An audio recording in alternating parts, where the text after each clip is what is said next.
What's up, guys? It's Doo Poker here, back for another video. Today we're going to talk about fish and reg strategies in the same spot and when they align.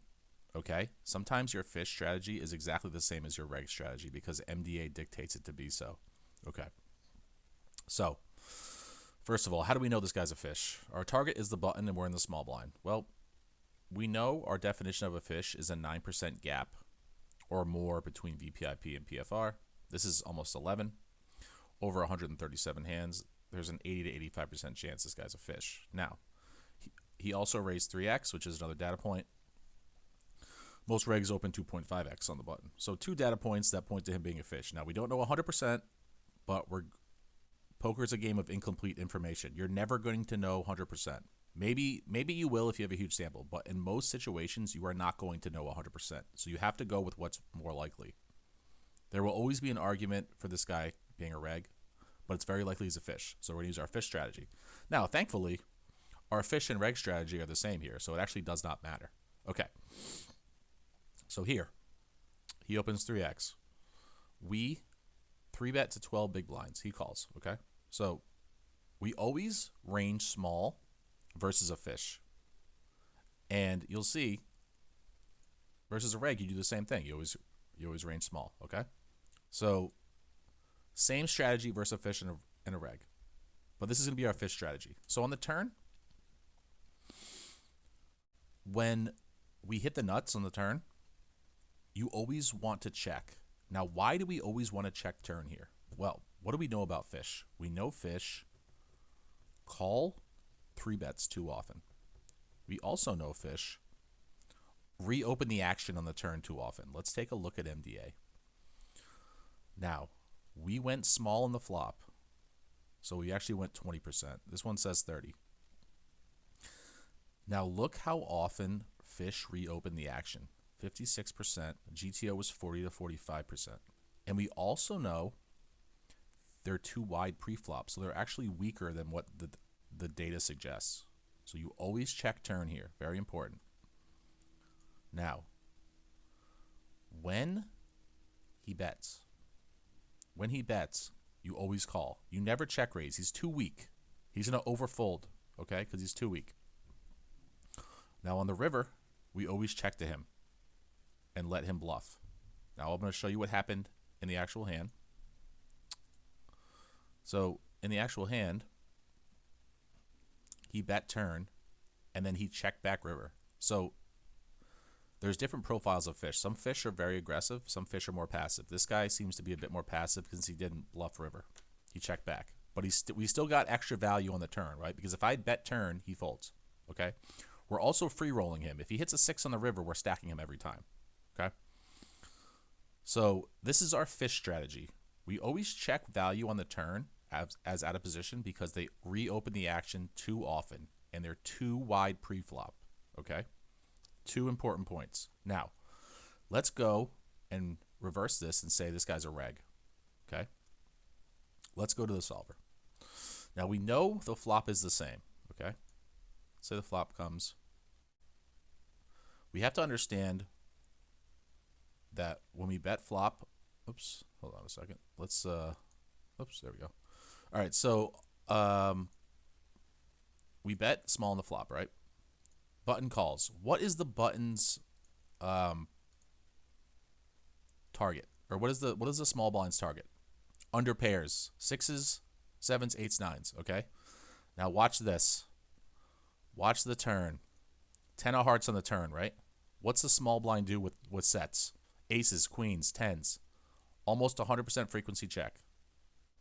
Aces and queens are. Why? Why are these 100% checks? These are 100% checks because our target on the flop was pocket pairs. Pocket pairs are drawing dead to us on the turn. Literally drawing dead. 6s, 7s, 8s, 9s have no equity versus us. So we don't care. We don't bet turn. We don't care about... Our target was pocket pairs, right? So let's check. Let's let them bluff or let them pick up a set because they're drawing to the second best hand, okay? Now let's go to our hand, King Jack. Now our hand is mixed. What does that mean? That means we can either bet or we can check. This is why we should always check. as a default strategy. Go back to MDA. They over stab. Okay? So let's say we do check. Let's say something unorthodox happens, or not unorthodox, but something that we did not want to have happen, and they check back. Let's say the 5 of spades comes in the river, just like the real hand. Now what do you do with King Jack? Again, mixed. That means we can do whatever we want. You should always check river here as a default. Why? Because if I check river, what do you think weak ace-x is going to do? Ace-4, ace-7, ace-8, ace-9 will still bet. All weak ace-x hands will want to get more than a 20% flop c-bet of value. They will very likely bet, okay? Since these hands will very likely bet, we want to put those hands in 0 EV spots. So let's say they bet 61% pot. Now we always jam with our King Jack. Okay? Now, we know that this spot is overfolded. So as a default, see, these are all 0 EV now. Look, all 0 EV. So we know the spot is overfolded, but it's really, really player dependent because some players will always call you here if they think you're full of it, because it's a very unorthodox line where we bet small, check, check, raise, right? Very unorthodox. So as a default, you should bluff, but if your opponent starts calling you in this spot, you have to immediately switch it to value. Now I'm going to show you a very similar spot where I did this as a bluff, okay? So let's go back here. Now this hand, I decided to get a little spicy. I'm not going to talk about pre-flop. If you know how to play poker, you don't have to worry about GTO ranges. You can do basically, you could 3-bet all your pocket pairs here if you want to. Okay, so here we go. On the flop, I'll give to make it solver friendly, I'm going to give us 7s instead of 3s, okay? We're going to make it solver friendly. So it was an ace 8-6 board, right? Okay. So let's go like this. Let's say we have 7s, make it solver friendly. It's essentially the same hand. But ace 8-6, okay? So not quite ranged, but we decide to go small. Let's say we have pocket 7s, okay? So we go small. Now, turn. It's going slow today. GTO Wizard's going slow today. Must be a lot of people on. All right. So turn is a 10 of clubs, okay? So 10 of clubs. Okay, so if we have pocket 7s here, remember, in my hand I had 3s, but I don't play GTO pre-flop. But let's make it solver friendly and say we had 7s. So we checked turn with 7s, okay? Now it checks back. Now the river's an offsuit 4, okay? Now if you have 7s here, you always check. Now when they bet their weak ace on the river, you always jam. You always jam your 7s. It's mixed, but they'll overfold, remember. But this is very, very specific on the villain. As in the aggregate, against all population, they overfold, but some villains will always call you. So you have to be very careful depending on the player.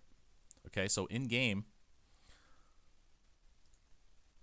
here, I checked, he bet, and I jammed, and he folded. Okay, so very likely he folded an ace there.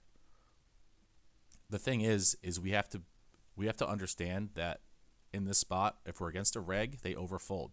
Do not do this line versus a fish. The fish will call you because the fish bet merged, and they do not fold. So versus a reg, as a default, we use this line as a bluff, but very villain specific. Some villains will always call you, then we switch to value. Versus a fish, only do this for value. All right, guys, so this is a very common spot, small blind, 3-bet versus button. And this is a way we can construct our range to gain EV and outperform the solver. All right, guys, hopefully you enjoyed that, and I'll see you in the next video.